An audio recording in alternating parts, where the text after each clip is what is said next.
Well, speaking of Pride Month, back here at home, events are already underway to celebrate and support the LGBTQ plus community and allies. ABC's Cheryl Coonan met with the leader of the Great Lakes Bay Pride organization here in mid-Michigan and shares more on how the landscape has recently changed.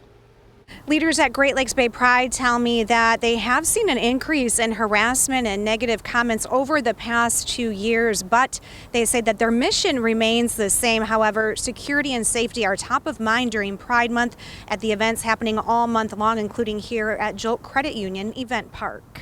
We're going to keep pursuing our mission to, create an inclusive region here. Scott Ellis is the executive director of Great Lakes Bay Pride, a resource, education, and advocacy nonprofit serving Bay, Saginaw, Midland, and Isabella counties.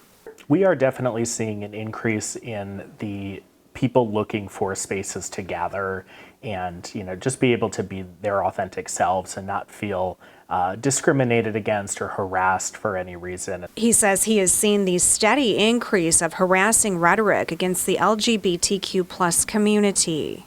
Social media has definitely given a platform to a lot of those really negative, disparaging comments that can happen. And that he and the community must be prepared for what they may encounter. It's a little bit of a double-edged sword. Every time we talk about an event coming up or we share something, I have to be prepared and our team has to be prepared to kind of respond and react to those things in the best way that we can. With a new federal administration with a dramatically different perspective on LGBTQ plus issues, he hopes support will continue from allies.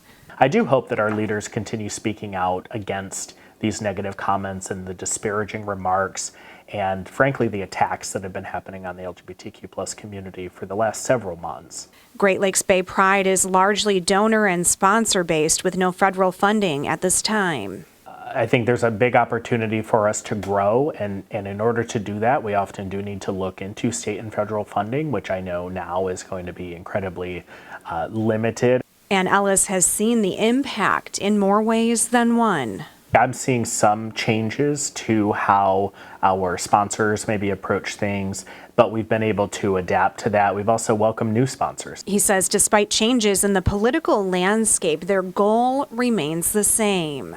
We're going to keep moving forward. We're going to keep making these spaces happen for the community. In Saginaw, Cheryl Coonan, ABC 12 News.